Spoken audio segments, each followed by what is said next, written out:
আমরা চাই এই সমাজের যত প্রকার দালাল আছে, গোপনে আছে, ওপেনে আছে, আমরা এই দালাল মুক্ত সমাজ তৈরি করতে চাই। আমাদের এখানে পানিশান্ত ইউনিয়ন সুন্দরবনের একেবারে শেষ প্রান্তে আমরা বসবাস করি। আমরা চাই এখানে আমরা কিন্তু রাজনীতি একটু কম বুঝি।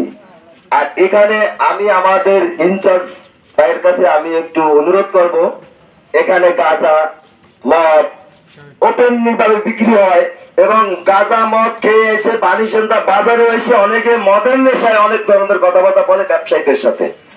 এইটা যাতে না করতে পারে, আমরা হিন্দু, মুসলমান, বৌদ্ধ, খ্রিস্টান যারাই এখানে বসবাস করি সবাই প্রত্যেকের ভাই। আমাদের পরিচয় একটাই, আমরা মানুষ। আপনি টোটাল পানিশান্তা ইউনিয়নরা পরিদর্শন করে দেখতে পারেন, এই সরকার পরিবর্তন হওয়ার পরে যা হওয়ার কথা ছিল তার তিল পরিমাণ এই পানিশান্তা ইউনিয়নে ঘটেনি। শুধু আমাদের মতন বিএনপির কর্মী রাজনৈতিক ভাবে আমরা এটাকে শক্ত হাতে সুন্দর পরিবেশে রাখার জন্য আমরা চেষ্টা করেছি। এখন আপনারা আসছেন, আপনাদের কাছে আমার দাবি, আমরা এখানে হিন্দু মুসলমান যারাই আছি সবাই আমরা ভাই ভাই হিসেবে মিলেমিশে চলতে চাই।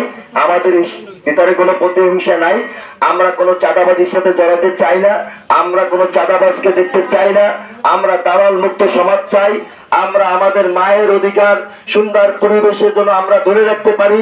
আমার এইটাই সবার কাছে দাবি এবং আমার ইনচার্জ যে আসছেন বর্তমান ডাকুরটানায় তার কাছে আমার জোর অনুরোধ যে আমাদের যুবক সমাজটা যাতে ধ্বংস হয়ে না যেতে পারে, আমাদের এই সমাজটা যেন মাদক মুক্ত থাকে।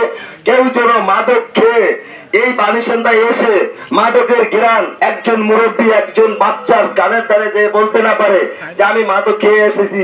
মাদকের ভয়ে যদি কেউ প্রতিবাদ করতে যায়, ওই মাদক শনাক্তকারী ওই লোকের অপমান করে, সেখানে কোনো রকম কথা বলার মতন কোনো সাহস ওই মুরব্বী রাখে না।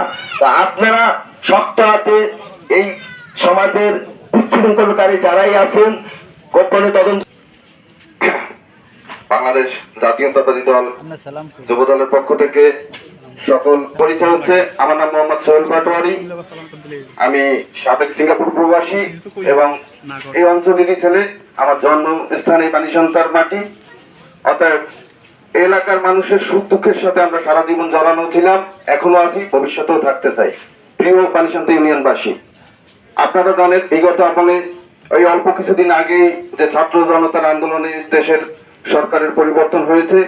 অতএব ছাত্র আন্দোলনে যে দেশের পরিবর্তন হয়েছে, আমরাও ওই সাথে একত্রতা ঘোষণা করে বলতে চাই, এ দেশের মাটি আমাদের, এ দেশের মা আমাদের, এ দেশের বোন আমাদের, এ দেশের জনতা আমাদের। আমরা সবাই পিছনের কে কি করেছে, যে যা করেছে তার জন্য সেই ভুগবে। স্বয়ং আল্লাহর তরফ থেকে একটা বিচার আছে, আর এই বিচারের বাইরে কেউ না। আমরা চাই, আমি গত 3 আগস্ট দামপুর থানায় অফিসার ইনচার্জ হিসাবে যোগদান করেছি। ঠিক সেরকম একটা সময় যেখানে ছাত্র জনতার একটা কোটা সংস্কার কেন্দ্রিক একটা আন্দোলনের সারা বাংলাদেশ উত্তাল ছিল।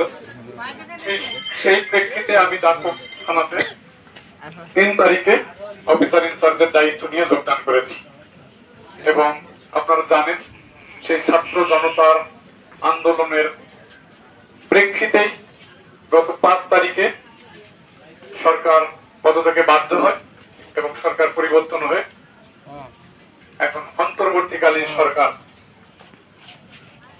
দায়িত্ব গ্রহণ করেছে।